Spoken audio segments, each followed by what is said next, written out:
Now, on that subject, what's happening now, Maya, with you? Anything really exciting that you're excited about? Yes. I can see you actually. There you go. Tell us what's happening for you. You're not supposed to see me, please. Ah, it's fantastic to be able to see you. Don't look. I didn't do my hair. Wow. Well, I could say there's a couple of things that I'm excited about. This past week was my birthday, and I spent Happy birthday. Thank you. I spent it in Kingston, Jamaica. Wow.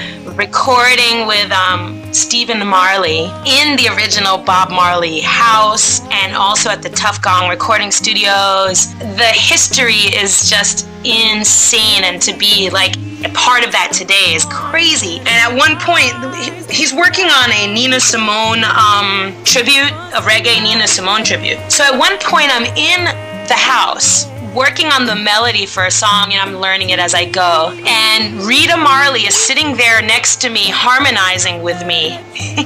Wow. With Stephen Marley and Julian Marley and me and Nina Simone in the background. It's just so strange. Oh my Lord, that must have been one of the best birthdays you've had, surely. Can you imagine? I just felt so blessed, and really, you know, when you need those affirmations of what work you're doing and where it's taking you, what road is leading you down, it's like that's one of those moments where you feel like, okay, I'm doing something really cool that's translating, and the spirit of what I'm about is really getting through. So that, and then getting invited to Tibet, I gotta tell you, I'm quite excited to be performing. Yeah. How did that come about? Last year, I did a U.S. State Department sponsored tour of Asia, and during the tour, we performed, you know, in 5 different countries, including China, and we did extremely well. Like, they said that they have never witnessed Chinese audiences get that excited before. So, I mean, people ran up on stage crying. Like, it was really powerful. So, come a year later,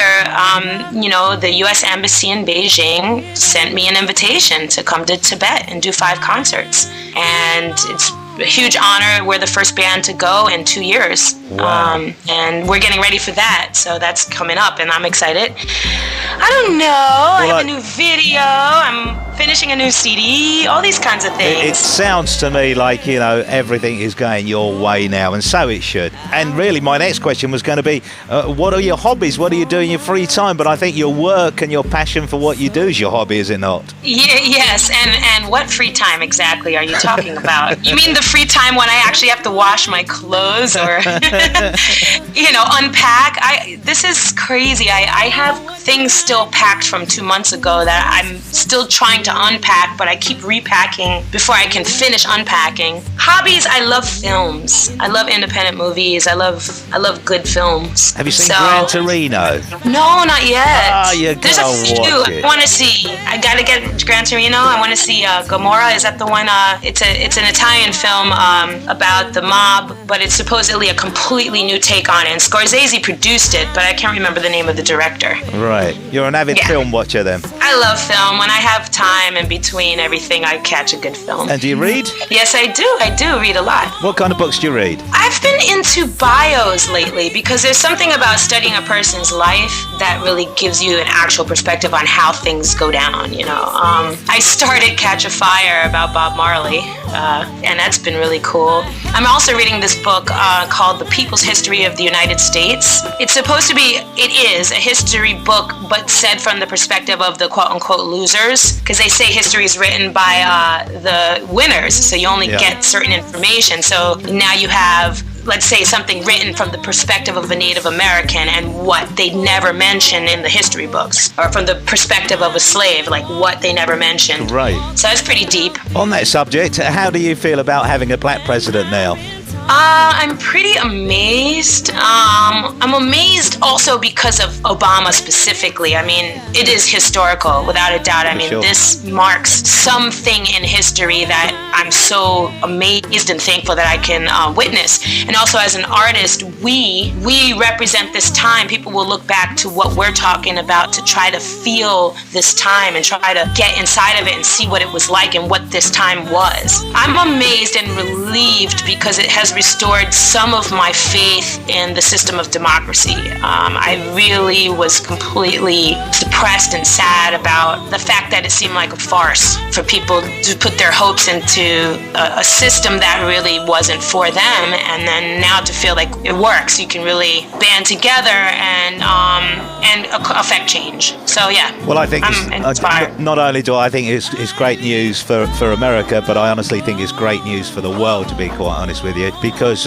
besides his colour, the man is so profound and so articulate and so passionate in the way that he speaks. So it's good news for all the world, really. Yeah, and we haven't had a figure like him in, it feels like, decades. I tell you, he's one of a kind, and that has moved me a lot too, to see how excited people in other countries are. I mean, I mentioned that I was in Macedonia, but people in Macedonia have Obama shirts. It's really touching. Yeah, like other countries have really watched that whole story and felt connected to it, and it's really deep. We're going to have to close it soon. I could talk to you forever, actually, but we're going to have to close this. One of the questions I wanted to ask you, do you actually manage yourself, Maya, or have you got somebody that deals with all that side of it for you? I have a history of managing myself and booking myself and self-distributing, and I started working with a management team a couple of years ago. Their company is called Purpose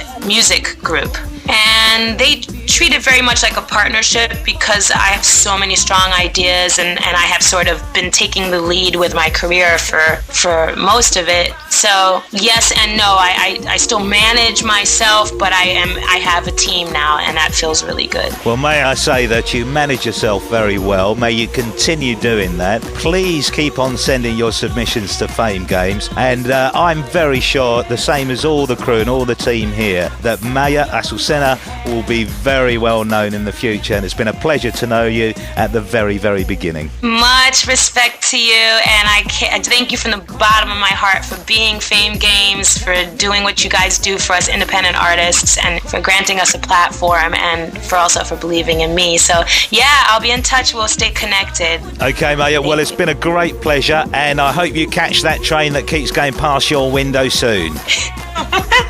Bye. Bye.